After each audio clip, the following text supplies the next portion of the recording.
It's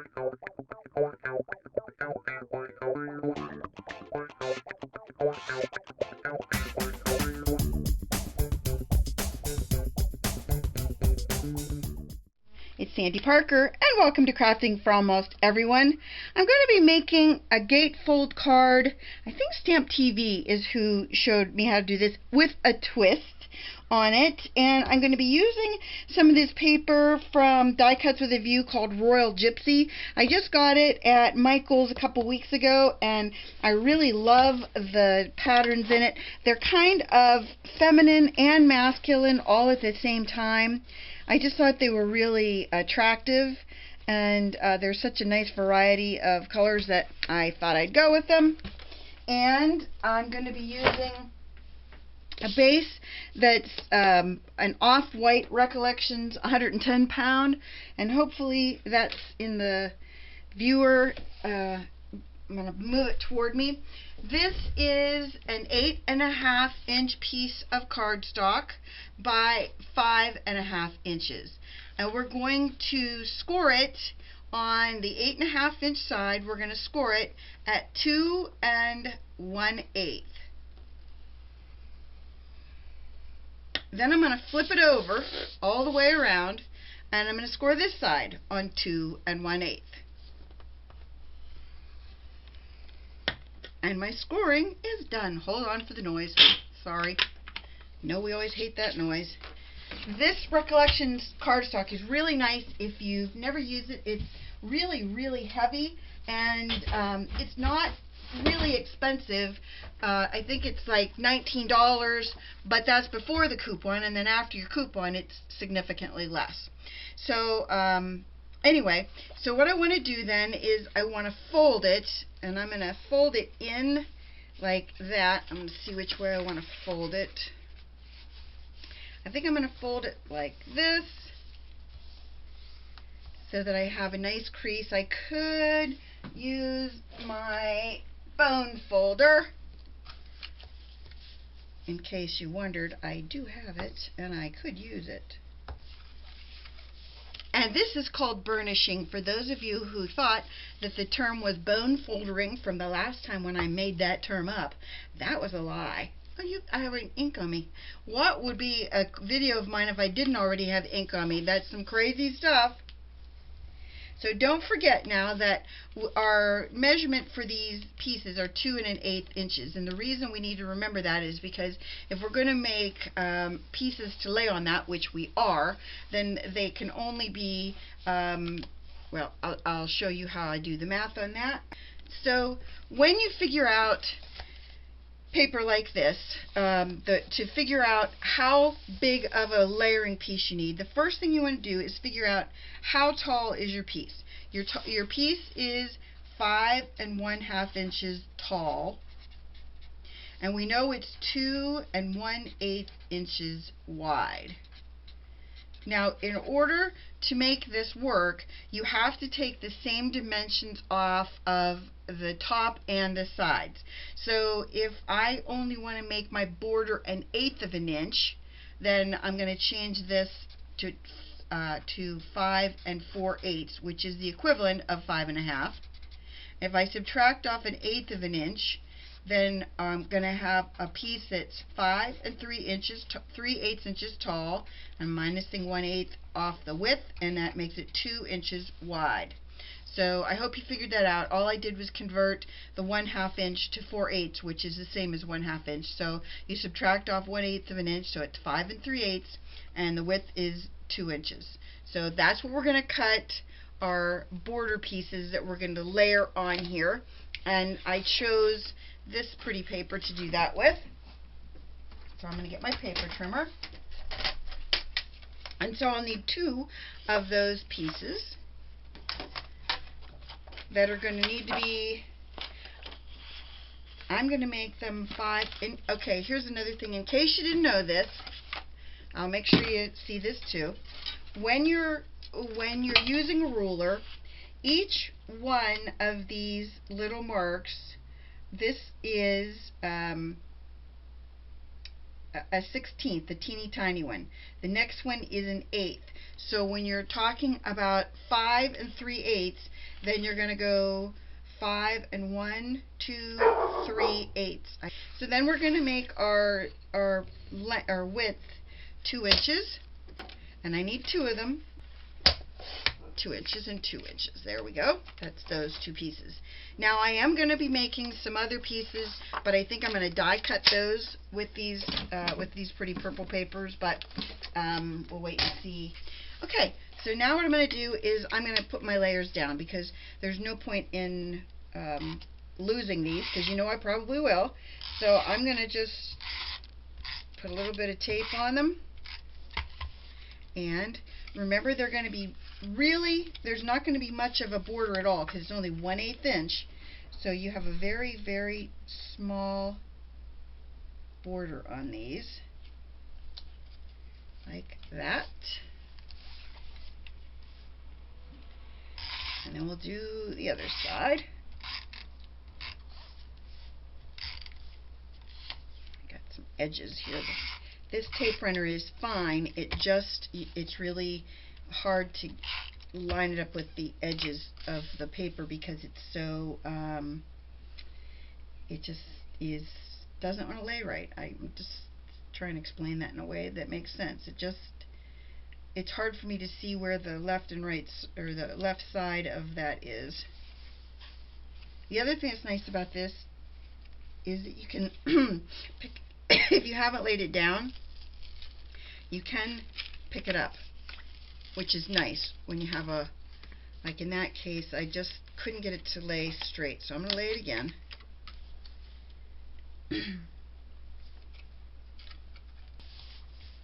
That looks pretty good. Okay, next up is our sentiment, and I'm going to be using a very old stamp set that you can buy it on eBay, but it's called D is for Dog, and I'm going to be using the dog and let's see, a paw and probably a bone, and this thing that says a dog wags its tail with its heart. And I thought we would stamp all of those, and I think I'm going to use, I have a dark purple ink from Stampin' Up called Elegant Eggplant that I think will work really well with this. It's almost, I think it's almost purple, and it's the right color. It's like a blue purple. So in case you're looking for a color that matches that ink, I think this does. And I'm not going to do the dog in it, because I don't really want a purple dog, but I am going to stamp on the inside with a sentiment. And my friends lost their dog, and I thought it would be nice to send them a nice card. So I'm going to hopefully line this up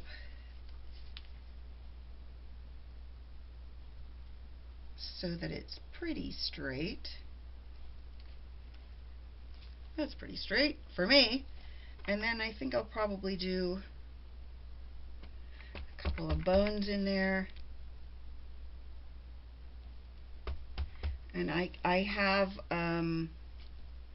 this purple in the marker, and that's always handy. If you get a chance when you get ink, if you can get the marker to go with your ink pad, it's always really nice to do that, because if you have a case like this where your image didn't stamp as well as you want it to, it will make it so that you can fix it and clean it up. You can also do that with, I'll show you 2 other ways to do that. Since we're always looking for inexpensive ways to make fixes, here is one of them. You take a Q-tip and you very gently rub in the inside like that. That's one way. Then there's a tool called a Fantastic, and that is a tool that is basically like an ink pad, and it's comes in you get a bunch of them when you buy them. I think you get 5 or 6, and then you can snip them off. Like each time you use it, you just snip off the part that you're done with and go on to the next piece. Like I just snip off the top, and you try to get a point on it if you can, and I do have a little point on this, so we'll do that, and I'll show you doing a layer of that. So that's that way of doing it. And I just thought of another way.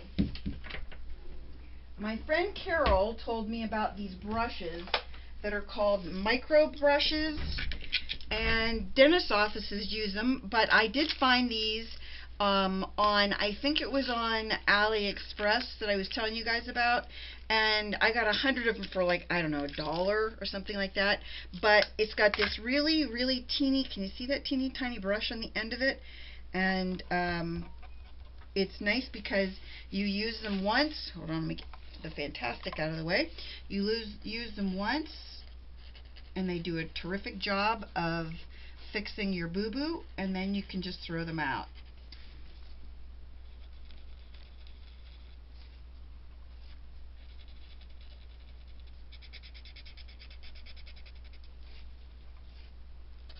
I think that bone was supposed to have like a pattern in it, because I can see like a little design. I don't know if it's supposed to look like a bone with, you know, with the way bones have ridges and things in it.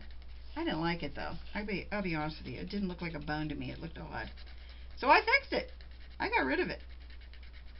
Now it's purple, like all bones are. Okay. As you know, all bones look perfectly purple. All right. Next step is we've got our basic part of our card done. The next step is going to be doing, well, I might as well stamp my envelope since I'm already playing with this. So I think in this case I'm going to put the paw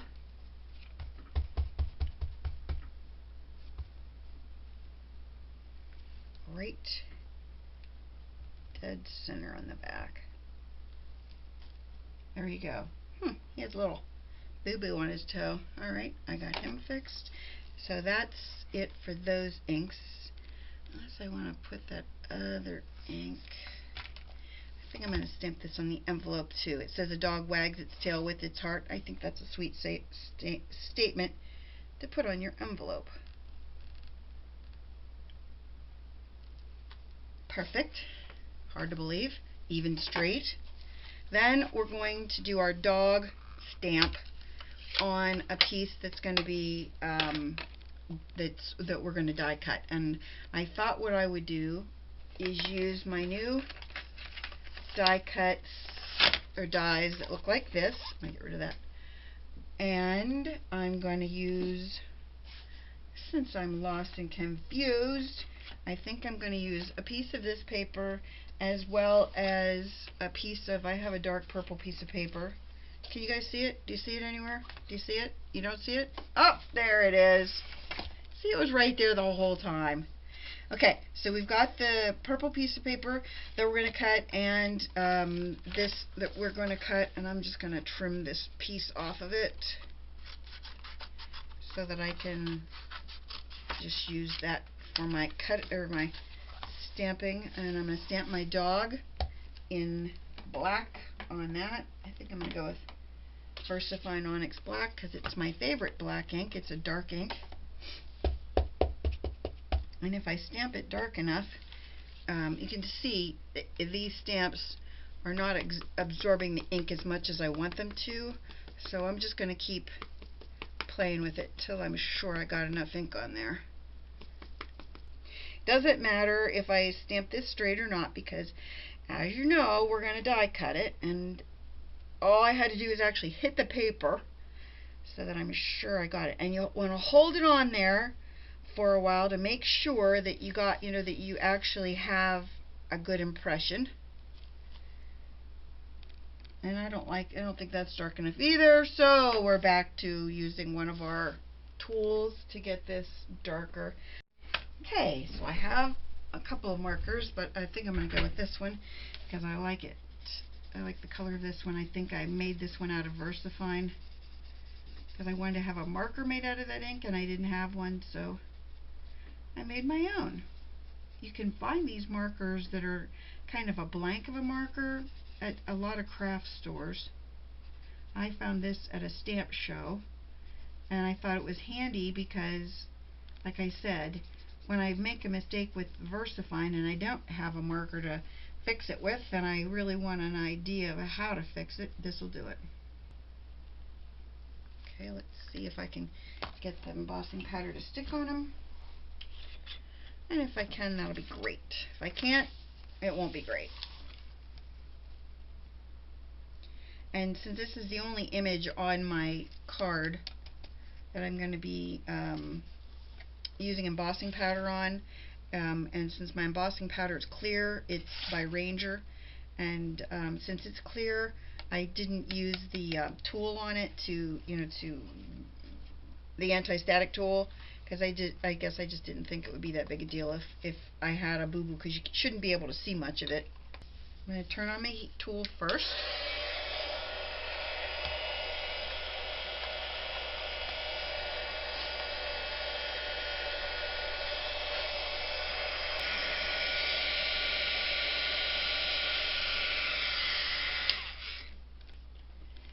And decide which one of the dies we need. I want to put a die on him, and then I want to put the next size die on my background. Don't know if it'll fit in this, but let me try stamping on that again, only this time I'm going to use my Versafine if I can find it. I'm going to turn this one this way.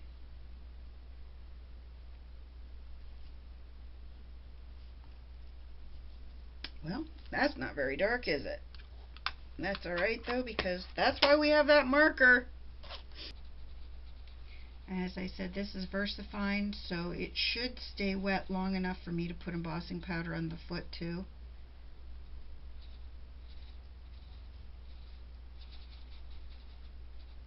Okay, put some more embossing powder on.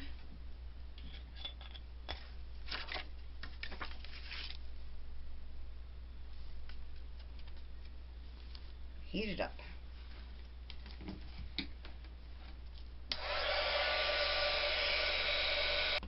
Okay, so what I'm going to be doing is I need to cut one of these little feet out, and I'm going to put a piece of washi tape that I'm going to put on my pants first so it's not too over the top.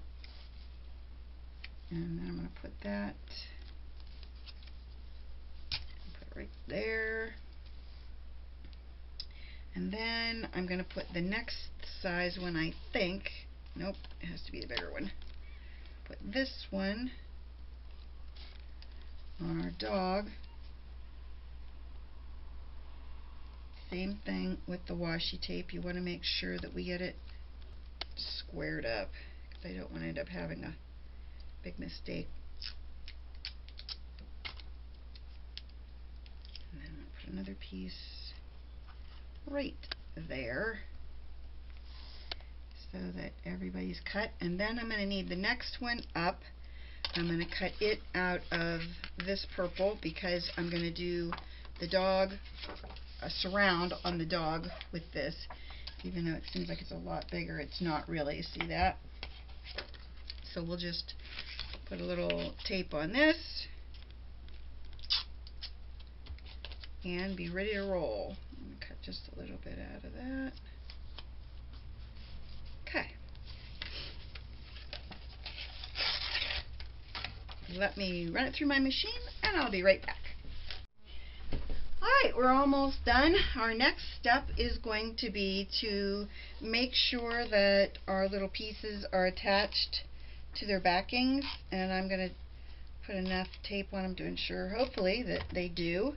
And I want to center them in the middle of these little pieces like that, and then the same with the dog. I want to make sure that he's really well adhered. The backs of the other pieces I'm definitely going to be putting tear tape on though, because I want to make sure that they're really well adhered, the backs of these, because you're only going to put, this is the twist part of the card, you're only going to be putting half of your item on the tape. So the other half is going to be holding the card shut basically. So you put, what I thought I would do is put this one up here and this one down below it like this. Then what you do is you put tear tape on the back of this side of the dog, the left side, and then the right side of the paw. So we're going to put tear tape to the center, well, almost to the center of our dog, because we want to make sure that there's a lot of glue holding this there, because this is what you hold your card shut, and it's also the thing that makes it look cute, so you don't want to have it not look cute. I mean, that's not our goal here. We're going after cute card, you know? Okay, so I've got my tear tape on the back of that. Now remember, this paw, you look at the paw this way, you want to put it on the right, so you want to turn it over and make sure that you remember which side is the right. It doesn't really matter right now, because if you don't take your tear tape off, you know, if you don't take everything apart at first, you're still okay. It's once you take the backing off that tear tape, that's when you're kind of committed. So if you've only done one of these pieces and you did the wrong side, that's okay. If you only did one, then you can just reverse the order of how you have them laid down. And I'm going to just take my backing off of these at the same time so I don't have to do it all at once. I'm going to, or have to go back and do it once I've cut that up. I'm taking all the tear tape off of these at once so that I can stick them down all at the same time. It kind of gives me, I have a better feel for the card. Now remember, you only want to put that glue to the center line, so you don't want to have it, okay, you want to make sure that it's really well adhered, and it is. You see there's no glue on this side. And then we're going to take this little paw, he's so cute, I really like this little paw, and then we're going to put him so he's centered on the dog and in the center of the card. But again, see how that makes it so that your card kind of stays closed because of the two different components. Now if you want to, you can put a belly band on this or a ribbon. I do like ribbons, as you know, so I do think I'm going to pull a purple ribbon out and tie it in the center there. So let me grab that and I'll be right back. Okay, so I'm going to show you my secret to how to do a bow where no one knows you are not good at, well, a knot, where no one knows you're not good at it. So you're going to pull your string around tightly, and then you're going to put tape runner on the back as well. Now they're going to have to take this card apart. You know, they're going to have to just pull the ribbon off because I'm not gluing it down really hard. And as I said, this glue is really nice because you can just rub it off, this tape runner. You can just rub it off like that. Okay, we're just going to make it so that the edges meet in the back, and then I'll just put a little bit more tape on top of the other piece of ribbon, and then we'll just lay the other end on top of it, so no one will see that you've got, you know, nobody cares that you've got a boo-boo there. Okay, so your front is completely closed, right? Then you're going to take a piece of your string. It doesn't have to, or your ribbon, it doesn't have to be exceptionally long, but in my case I like it to be long enough that I can tie a knot with it, and you're going to tie a knot. Now you can do one or two. I prefer only one because I don't think you need more than one. And then I'm going to just cut it on an angle. And this way your card is well, your ribbon is a secret. No one's going to know that you've got. I'm going to do that with the dog. No one's going to know that that's not a real knot. They're not going to know that it's a secret. And here's our envelope that we made that said a dog wags its tail with its heart. And we have the card that I think is really cute, and our secret ribbon. I hope you enjoyed this and that you'll give it a thumbs up and subscribe. Please tell one friend about me on social media. I would love that if you would. Thank you so much for watching. Bye-bye.